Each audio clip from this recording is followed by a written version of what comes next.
자, 이어서 하도록 하겠습니다.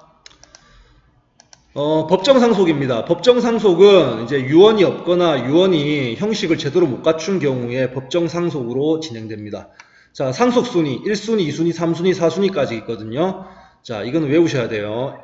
자, 피상속인은 뭐냐면 상속을 피당하는 사람, 그러니까 이제 사망한 사람입니다. 즉 사망한 사람의 직계 비속과 그 배우자, 그러니까 사망한 사람의 직계 비속이면 낮을 비니까 사망한 사람의 자식과 배우자입니다. 자, 자식이 없을 경우에는 2순위로 넘어가는데 피상속인의 직계 존속과 배우자, 그러니까 사망한 사람의 존, 높을 존이니까 사망한 사람의 어머니 또는 아버지와 배우자입니다. 그다음 3순위는 피상속인의 형제자매입니다. 형제자매. 4순위는 뭐냐면 피상속인의 사촌 이내의 반계혈족. 반계가 무슨 말이냐면, 그러니까 직계가 아니고 반계. 옆방자, 한자로 하면은. 그러니까 옆으로 퍼진 친족이야. 그러니까, 삼촌, 고모, 사촌, 이런 사람들을 얘기합니다. 무슨 말인지 알겠죠? 자, 근데 여러분들 헷갈리면 안 되는 게, 자, 1순위가 안 될 때 2순위로 가고, 2순위가 안 되면 3순위로 가고, 3순위가 안 되면 4순위로 가는 거거든요. 예를 들면, 자, 남자가 있고, 그 다음에, 자, 여자가 있어.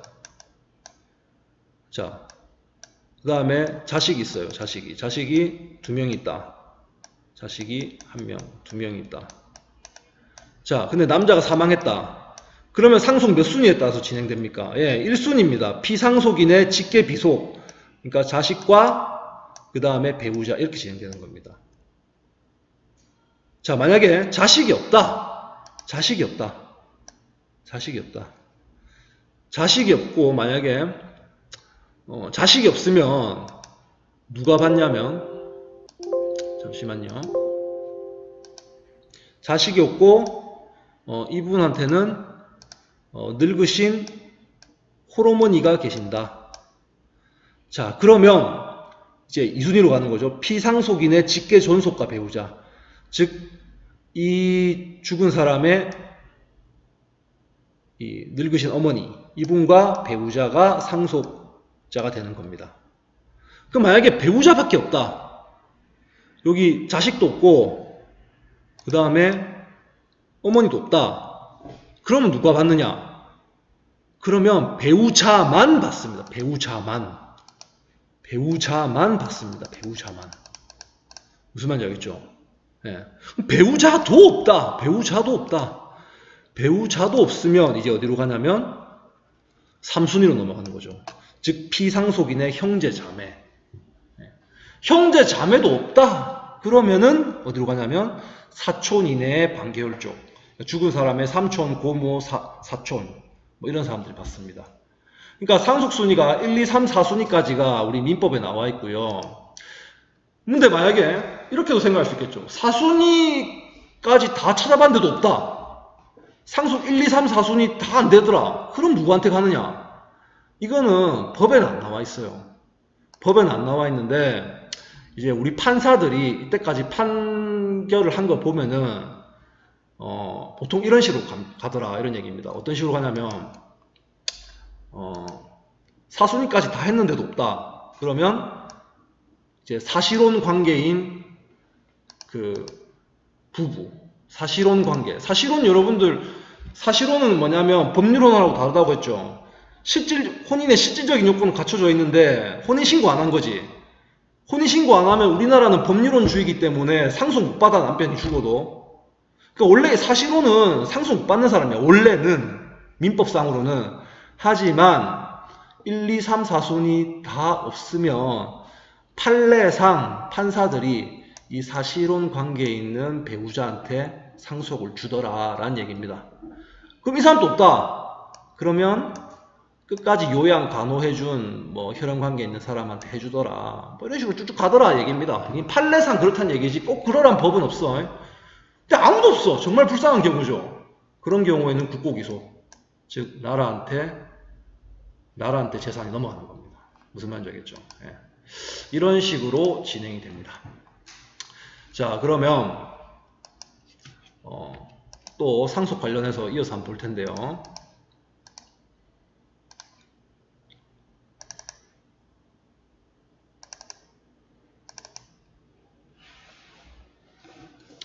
자, 상속 비율을 한번 살펴볼게요. 상속 비율.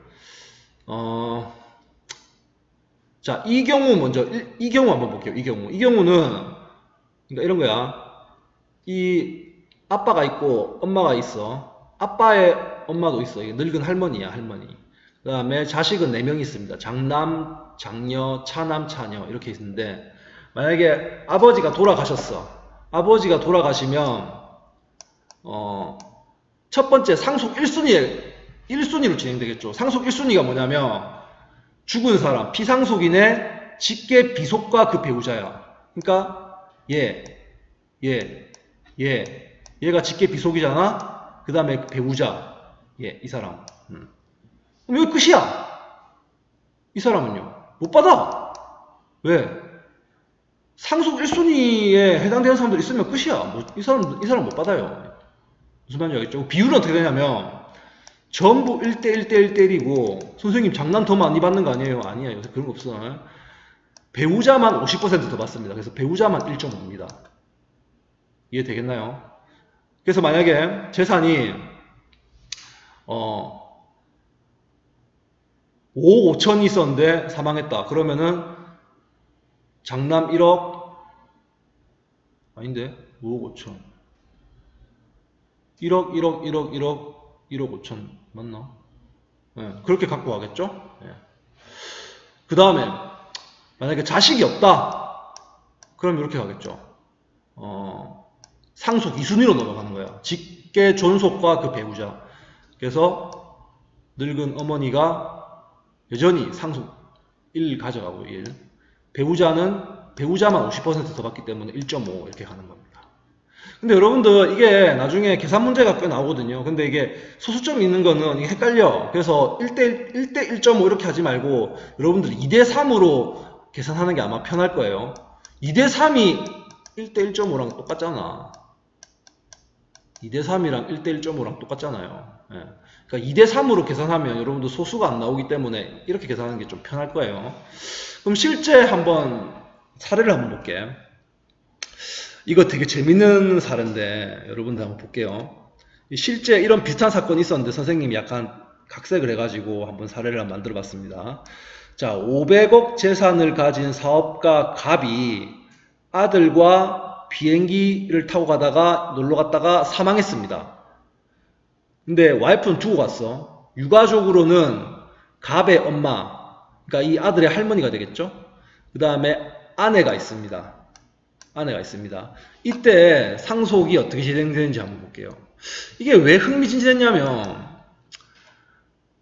이 아내랑 이 시어머니, 그러니까 갑의 엄마랑 사이가 되게 안 좋았어요. 그래서 이게 재판이 3심까지 갔었어 그때. 왜 그랬는지 한번 보여줄게. 봐봐. 갑이 죽었잖아요. 500억을 남기고 죽었어요. 자, 그러면 지금 아들도 죽었을 때 아들도. 그러면 아내랑 이 엄마 재산을 어떻게 이 500억을 나눠 갔느냐 이 말이야. 근데 이 경우는 그래 만만치가 않아요. 두 경우를 상정해 봐야 돼. 두 경우를. 뭐냐면 봐봐. 비행기 사고가 났는데 아빠인 갑이 아들보다 먼저 사망한 거야. 선생님 비행기 사고 나면 뭐 그거 다 죽는 거 아닙니까? 다 죽지. 당연히 다 죽겠지. 근데 0.01초라도 아빠가 먼저 죽은 거야. 자, 그러면 갑이 이렇게 죽죠? 갑이 죽으면 먼저 죽었지? 그러면 갑이 죽는 순간 한 0. 몇 초 동안은 아들이 살아있어. 안 죽었어. 그쵸? 그래서 아들은 상속을 받을 수 있습니다. 아내도 그렇고, 아내는 당연히 상속받고. 그러면 상속 1순위에 따라서 진행되는 거야. 그래서 직계 비속과 그 배우자, 즉 아들과 아내가 받는 거야. 이분은 못 받아. 상속 1순위가 아니기 때문에. 그럼 500억을 어떻게 나눠 가져요? 1대 1.5 이렇게 나눠 가지죠. 근데 1대 1.5보다 2대 3으로 계산하면 편하다고 했지? 그래서 2대 3으로 나눠 가지면 아들이 200억, 아내가 300억 가져요. 자, 그러고 나서 누가 죽어? 아들이 죽지. 그러면 이 아들의 재산이 어떻게 되는 거야? 상속 2순위에 따라서. 그치. 엄마한테 다 가는 거지. 그러니까 아내만 500억을 받는 거예요. 즉 갑이 아들보다 먼저 사망한 경우에는 아내만 500억을 받게 됩니다. 알겠죠? 자, 반대로 아들이 먼저 죽었다. 아들이 아빠보다 한 0.5초 먼저 죽었다. 자, 아들이 먼저 죽었어. 그러면 갑은 이때 살아있어 없어? 살아있어. 그러다가 0.5초 뒤에 죽었습니다. 자, 그러면 상속 1순위에 따라서 진행 안 되죠. 왜? 아들은 갑이 죽을 때 이 세상 사람이 아니잖아. 자연인이 아니잖아요. 살아있는 사람이 아니기 때문에 권리 능력이 없단 말이야. 그래서 이 사람한테 상속을 주는 거죠. 즉 상속 2순위에 따라서. 그러면 어떻게 되냐? 500억을 또 마찬가지로 1대 1.5 받으니까 2대 3이니까 갑의 어머니가 200억, 갑의 아내가 300억 이렇게 가지겠죠. 이렇게 이런 식으로. 자, 그러면 선생님 판사가 0. 몇 초 만에 누가 먼저 죽었는지 어떻게 알아냈어요? 그래서 이게 문제가 됐던 거죠. 3심까지 갔던 거지. 이때 나왔던 개념이 뭐였냐면 이겁니다. 동시 사망 추정. 알 수 없다. 갑이 먼저 죽었는지 아들이 먼저 죽었는지 알 수 없다. 근데 뭐 비행기 사고나 아니면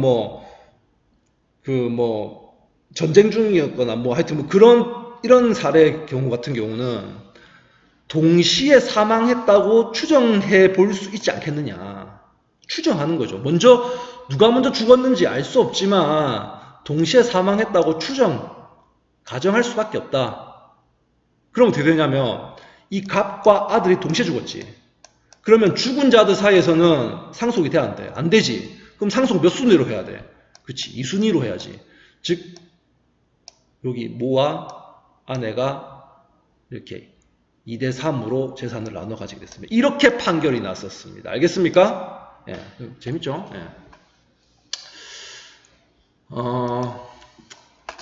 그래서 이제 상속 이제 받고요.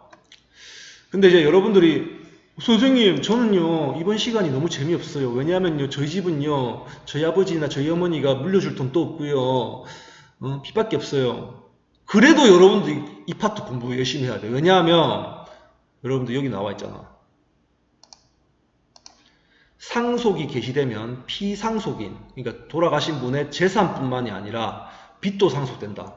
재산은 민법 용어로 적극재산이라고 하고 빚은 뭐라고 하냐면 마이너스 재산, 소극재산이라고 하는데 적극재산뿐만이 아니라 소극재산, 즉 빚도 상속된단 말이야. 그러니까 여러분들이 부모님 돌아가시면 재산 없고 빚밖에 없어도 빚도 상속될 수 있어. 여러분들 빚을 상속받는단 말이야. 얼마나 억울하겠어요. 그쵸?